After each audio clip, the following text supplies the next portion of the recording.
Indeed, it's a very good morning and a very good start to the new year, 2019. And I believe some of you might have had to cut short your New Year celebrations to be here this morning. For all those who have traveled out of the Central Division, we welcome you to the capital city and to the center of your Ministry of Education, Heritage and Arts. It gives me great pleasure to welcome you once again, to all the directors and all the senior officials of the ministry, to all the newly promoted heads of schools for primary, secondary and technical colleges. Welcome to the new year. And I believe 2019 is a year of new possibilities. 2019, we are going to see you perform as newly appointed heads of schools. Some of you will be in familiar territories, some of you would be transferred and posted to other schools. Some of you would be working with colleagues that you have known. Some of you would be going into unknown territories where you will have to build relationships. And I'm sure your presence here this morning is a good indication that you are all ready and roaring out, say, to start 2019 with big ambitions. Okay? Talking about leadership. Ladies and gentlemen, talking about leadership. Leaders are, sometimes we say leaders are born, sometimes the leaders are nurtured. And if you combine both, what we see here this morning is your experiences within the Ministry of Education, your experience within this teaching fraternity, your experience as working as teachers and administrators is what has brought you here. And when we talk about leaders, we talk about traditional leaders and we talk about modern day leaders. In the new Fiji, we are looking at nurturing modern day leaders. And as I look across the room, I see a mix of, I wouldn't say old, age is just a number, but I see a mixed age group of new leaders that have been promoted under the OMRS system, as mentioned by the MC. So big and a hearty congratulations to you all for making it that far under the OMRS system. And I'm sure you will prove the OMRS system right when we say you are appointed on merit. And I'm sure all of you have been appointed on merit and all of you have been able to get through to the skills or your CASA competencies.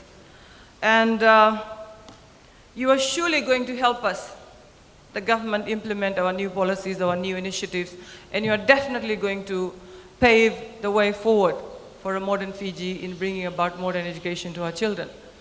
And when we talk about education, ladies and gentlemen, we talk about partnerships, we talk about stakeholders.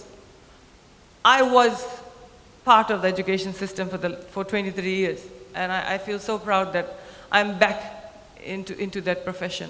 So do not see me as an outsider. See me as part of you. 23 years I spent in the education system, so I know the in and out of that. Talking about your induction here this morning, I'm sure the team here have prepared a full schedule for what you will be going through the orientation and induction process. But my brief here this morning would be to see how best we can bring about the qualities of good leaders. And as I talk about those qualities, I would love to have you speak at the back of your mind whether you belong to that or not, whether you have that qualities or not, whether you rightfully should be leading schools or not. That's the answer that you can get. Of course, we'll be strictly monitoring your performances over the next 4 or 5 years as per your contracts, okay? So just because you've been appointed a head of school doesn't give you a free license to do what you want to do or what you've been doing all this while, okay? My experiences with my school principals during the 23 years have been pretty good. I've learned a lot from them. However, we all go through some nasty experiences that make you think, does this person deserve to be my leader? Okay? So when you enter your schools with that new portfolio, you will have staff judging you. You will have your fellow admin judging you. You may be working in a school where the previous or the former principal would be now your VP or AP, something like that. How do you overcome those barriers? How do you build trust with your colleagues? You will have some teachers who will resist whatever you want to bring. You will have some parents who will still want the former principal to come. Okay? You will have some students there who would have been favorites of the former principal or former head of school, and they will have our own cliches and groups like that. Okay? So how do you build those bridges and forge a working relationship with all that are going to work under you? Now you need some qualities, and I'm sure you have those qualities. But if you don't, remember, you need to build that up. And we are going to assist you build that up. So the first one that I'm looking at, are you honest? Do you have integrity? That's for you to answer. Can you inspire others? Can you inspire your teachers? Can you inspire your VP and AP and heads of schools? Okay? Are you committed? When you ask your teachers to come to school on a Saturday, when you ask your teachers to stay back and train your athletic students or train the soccer squad, are you there with them? You answer that yourself. Okay? Are you passionate about this work? Or is it just an 8 to 4 job for you? Or 8 to 3 job for you? Or you just wait for every fortnight for the salaries to come? We have people like that, let's be honest. So you can't fool me, because I have been part of the system. Sometimes you get so fed up of probably not being happy in the school environment, you just wait for 4 o'clock the siren to go and you pack your bag and go. My experience when I had a meeting with a few of the directors in my office, second week of my office, it was after 4. And one of them was just looking at the watch. And I said, are you one of those that waits for the watch to tell you that your work has finished? Teaching is not like that. Your commitment, your passion, extra hours works, a few extra minute works. If you do that, your staff will lead. But if you are the one who packs up the bag and takes off in your car while the teachers and students are still waiting to board the bus, that's not a good sign. That's not a sign that you're committed and you're passionate. Are you good at communication? I think that's the most important thing. You conduct your staff meeting. How do you conduct your staff meeting? Are you able to look in the eye of your teacher and say, this is what I want to be done, and this is how we're going to do it? Are you one of those who's just going to delegate like that, which is a good sign of a leader? Or are you one of those who are going to keep it to yourself? I want this done. Or are you one who's saying, we will have this done for the school? It's the teamwork that's very important. And I'm sure you have those qualities in you. Can you make decisions? Do you make decisions on your own, based on your judgment? Or do you make decisions in consultation with the other stakeholders in the school? Or just you decide? There's no room for dictatorial leadership in the modern day system. You need to consult. You need to talk. If you need to consult parents for that, go ahead. You're the boss. If you need to bring in the management, go ahead. You want to have a student voice, go ahead. That's modern day leadership we are looking at. Are you accountable and accessible? Are you accountable? Or you push the blame on somebody else? Or it's the bursar who input in the FEMIS. The information is wrong because the bursar did the input. The information is wrong because the AP put the information in FEMIS. Or is the result analysis wrong because the VP did the result analysis? Well, what are you doing? So I think the team in the next few days will be taking you through the new JDs and what is expected of you leaders. Do you empower people? Do you empower people? I've had a lot of cases where teachers come to me and say, look, ma'am, we want to do this unit through USP and my principal is not allowing me leave. But he's allowing leave to somebody who is his favorite. That's the reality in schools today. Groupism. I've worked with principals who had favorites. Every now and then you sit in the office and you gossip and you chit-chat and stuff like that. Others are watching you. Be fair. Be transparent. If teacher A is given leave to go and do some banking, okay, we need that. Sometimes we need all those things. And teacher B is somebody who's always questioning you. You don't give him the leave, but this one always does little odd jobs for you here and there. These are the realities. And I hope the new batch of leaders that are coming will be more transparent, will be more honest, and will be more accountable for your actions. Okay? Are you creative? When you go back to your school, there will be certain systems that would already be in place. Are you going to move on with that? Or are you going to create new things? You're going to be innovative, which is going to excite your staff and students. Innovation is something that's very important. How innovative are you? Are you going to go back to the chalk and board teaching, or are you going to say, okay, my school is ready for e-learning? Okay? I need more resources. You've got to ask.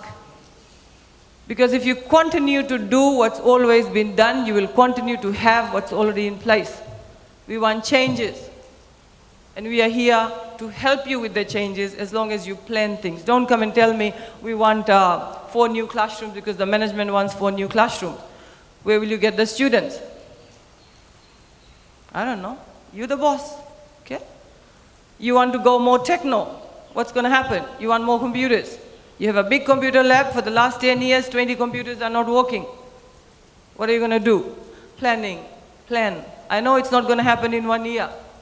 But if you're going there as a head, you start planning. Do a good feasibility study. What needs to be done? Start with simple things. The appearance and image of your classroom. Take ownership of that school. Sometimes when we travel, we see certain schools and we want to stop and see how beautifully that building has been kept, how beautifully the lawn has been. These are small things that give you that image. And then we go by some classrooms where the grass is about knee length. You have grants coming to you. You'll have grants coming to you. Utilize those grants. Have a meeting with your management, see what they want, what you want. Do not get confrontational with the parents or the management or the other stakeholders. It's very important. Be the leader that can resolve the problems within your school. Most of the time, small things come up to us, and then we have to send the directors to go in and investigate. You should be able to do that. Only those complicated cases where you cannot handle, bring it to us. We have other things to do here. Obviously, this year, what I intend to do is to have more officers coming down to see what you're doing and guide and assist. I've been told for a couple of years visits were cut short and stuff like that. But we want to be out there. You will see me more often without telling you coming to your school. Because I know, as a teacher myself, when you're told 3 weeks ago somebody is coming, what do? Start cleaning up, start all these quick fixes that you do. Clean the washrooms, rake the compound, do this, do that. You know, it doesn't have to be like that. It's like your home. Everything should be ready for any visit, any day, any time. Okay? So, simple things like that. And I think the last one I need to look at is, do you have empathy? Do you have empathy? When your staff is 5 minutes late and says, look, my child got sick in the morning, I had to rush my child to the health center, and you know, the public health system, you have to wait. Ask me about that. So what do you say? Apply for half-day leave. It happens, come on. These are the leeways we give you. These are the leeways we give you. If a teacher is late, okay, fine. He or she has to inform you. Make those policies known in the beginning. Okay? Sometimes they don't inform you, so there's a problem. But also consider the fact that this is the same officer who's supervising duties during recess and lunch. This is the same officer who's staying back to ensure that the Form 7s or Year 13 or Year 12 have a little bit of extra classes. Don't frustrate your teachers. They are very important, remember that. You know, I have had school heads and managements coming to me and saying, look, we want to retain this principal, we don't want the new principal because this principal has given us this excellent result over the 5 years. And I say, hey, look, it's not the principal's result. Whose result is it? It's a collective result. So don't take credit for good things that happen. Share that credit and you will earn the trust of your teachers, believe me. You will earn the trust of the parents as well. I've also been told that heads of schools don't teach classes or minimum one or something like that. And you fill up your timetable with careers and whatever, moral values and all those rest. You've got to start teaching. You are the most experienced person in the school. Don't just fill the timetable just saying, okay, I have 10. What's the minimum? 10? Or has something changed in the last 4 years? I don't know. Yeah, we will be looking at all these things because I'd love to see you teach. When you teach, when you produce results, what are you showing your teachers? Hey, I'm the best person to lead this school. Look at my results. Of course, not everything is about results, okay? But one of the components of that is results.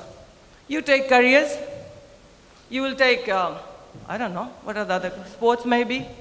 Do justice, please, to your position as a head. That's my expectation. Get out of those comfort zones.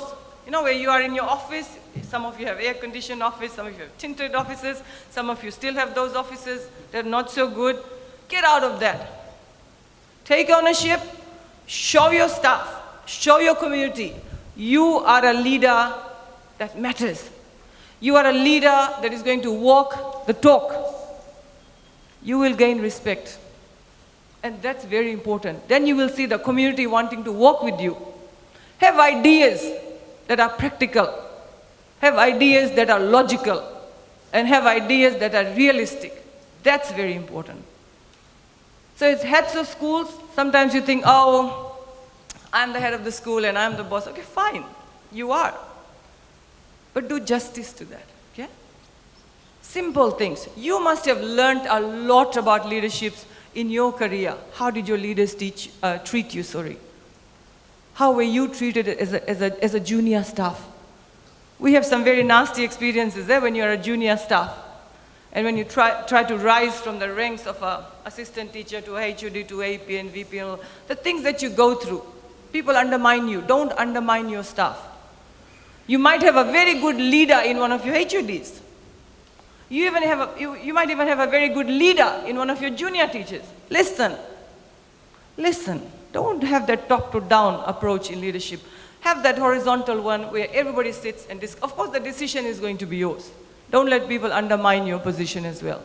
Be assertive, be firm, but be realistic. Okay? And basically, those were some of the things I wanted to say, just some of the notes. If I can go again over that. Work with your stakeholders, very important.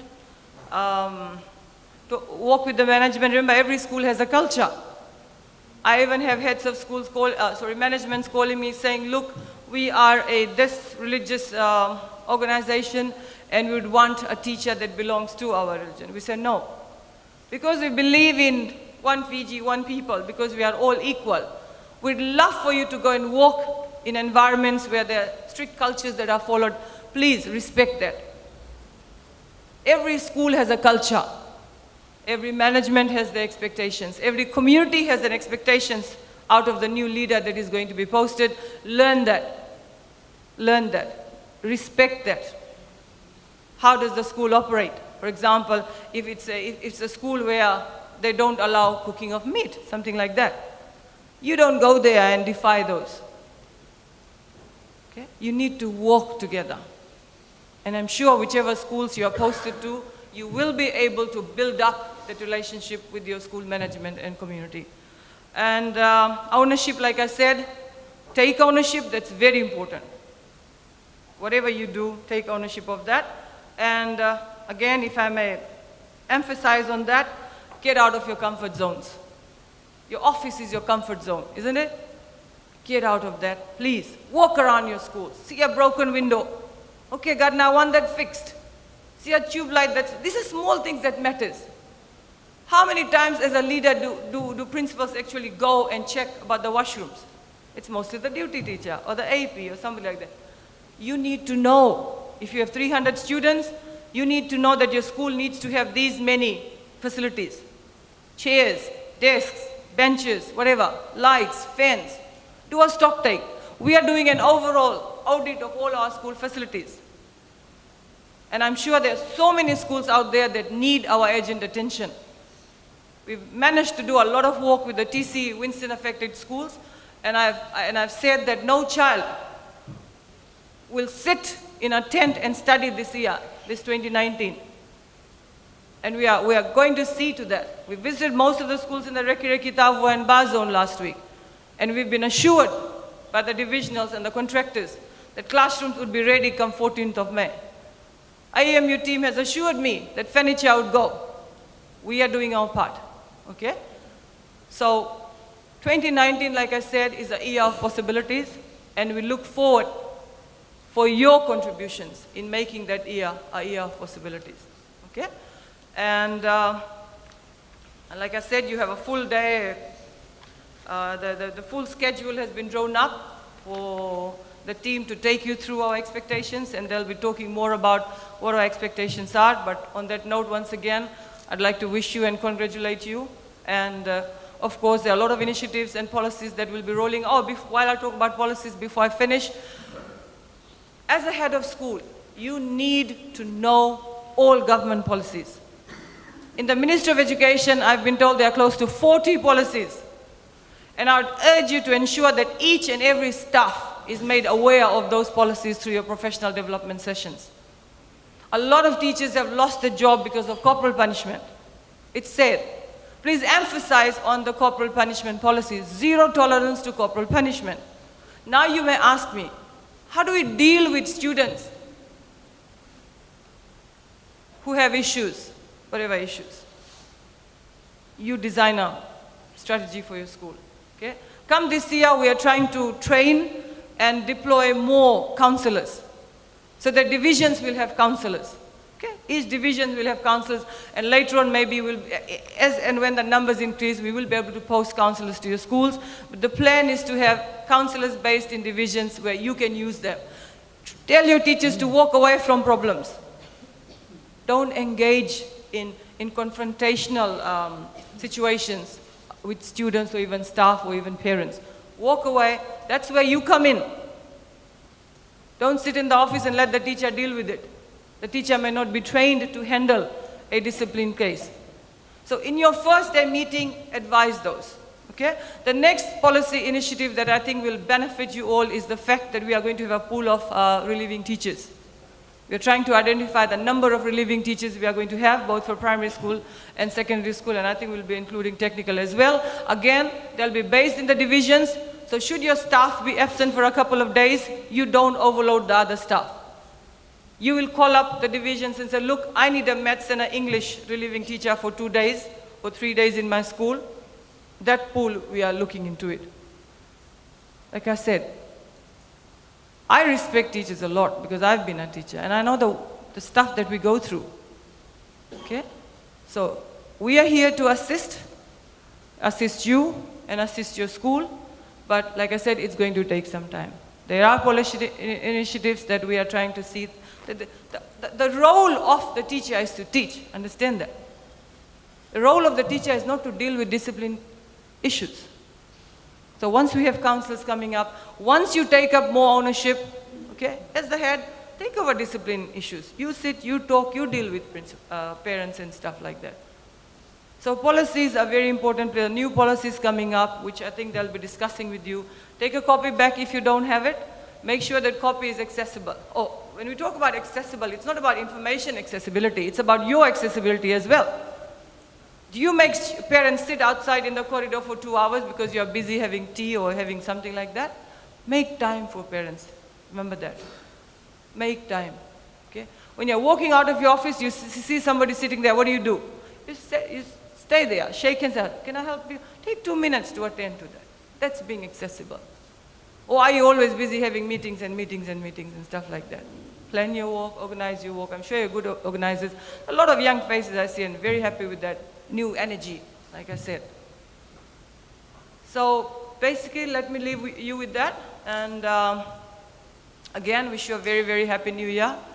And hopefully, not hopefully, wish you all go back home safely to your families and to your children. And let's start 2019 on a very high note, on a very positive note. Let us eliminate all the negative energies. And you and I both know that when you talk about Ministry of Education, we talk about this issue, we talk about that issue. We are dealing with HR issues. Yes, we have HR issues, but not under control totally, but we are trying to control it. So if you have teachers who have issues with your contracts and stuff, let them know. Okay? I think today or tomorrow we should be able to release a number. Okay? Just a number that teachers need to call, or you need to call in regards to your teachers' contracts and salary bands and all those things. And there's a team that is designated that will help you with that. Okay? And please, when you go back to your schools, convey my congratulations to all those teachers who worked hard in 2018, all the good results that we have produced. I think we are still sitting on provisional results, and hopefully we should be able to have confirmed results in the near future. To all the directors and the senior managers, thank you for the work that you do, and I look forward to working with you in this new year. So all the best for your induction. Thank you very much.